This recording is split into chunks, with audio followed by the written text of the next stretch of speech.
అవునమ్మా, అసలు మెట్లు బాగానే ఉన్నాయి కదా, మరి నువ్వు కాల్జారెలా పడ్డావు? అదే నాకు అర్థం కావడం లేదు పెద్దమ్మా.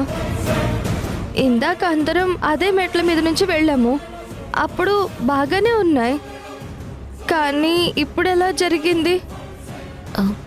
ఇది మీలే కదండి, ఇక్కడ ఏదో జరుగుతుందని మీరెలా అనుమానిస్తారు? వేగంగా దిగుతున్నప్పుడు కాలు స్లిప్ అయి ఉంటుంది.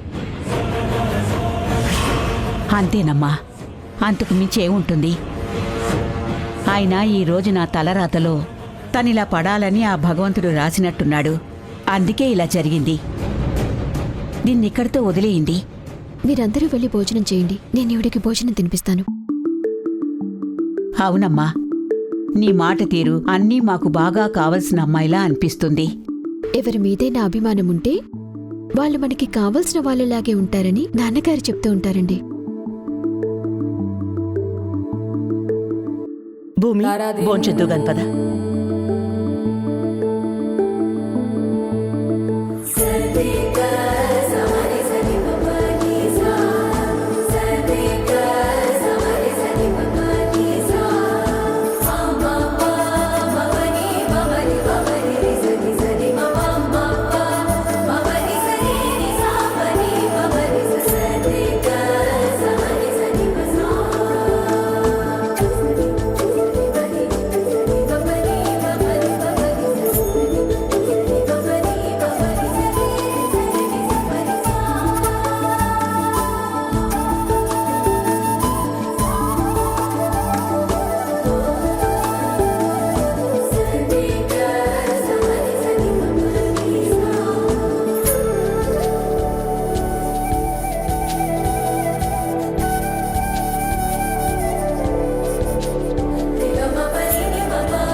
నా కల్లోకొచ్చి నాకు నిద్ర లేకుండా చేశావు. ఇన్నాళ్ళకి నాకు నువ్వు కనిపించావు. ఇంకా నిన్ను వదిలిపెట్టను. నిన్ను ఈరోజు ఖచ్చితంగా చూసి తీరుతాను. వస్తున్నాను. శృంగార కావ్యాల లావణ్య తేజానివో ఎవరివో ఆనంద క్షేత్ర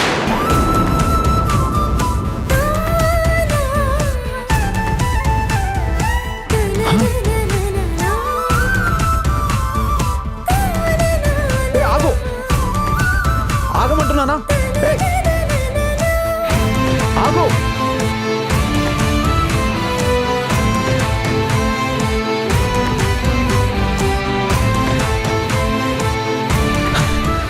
అదేంటమ్మాయి, నీకోసం నేను ఇన్ని రోజులుగా నిరీక్షిస్తూ ఉంటే ఎదురుపడే టైంకి వెళ్ళిపోతున్నావు.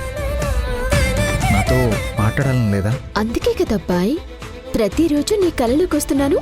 మరి కళ్ళ ముందుకొస్తే కళ్ళల్లో కళ్ళు పెట్టి చూడకుండా వెళ్ళిపోతున్నావేంటమ్మాయి? నీ కళ్ళల్లోకి చూస్తే ఇవాటి నుంచి నాకు కలలో నిద్ర లేకుండా చేస్తావేమో అని భయంతో అబ్బాయి.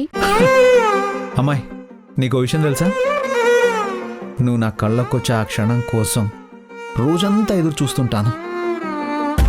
ఒక్కసారైనా నీ మొహం నాకు చూపించకపోతావా? ఒక్కసారైనా నీ కళ్ళల్లోకి నా కళ్ళు పెట్టి చూడలేకపోతానా అని ఒక్కసారి నీ చిరునవ్వు చాటున దాగున్న ఆ మొహాన్ని నాకు చూపించు. ఈ జన్మకి ఇది చాలని సరిపెట్టుకుంటాను. ప్లీజ్.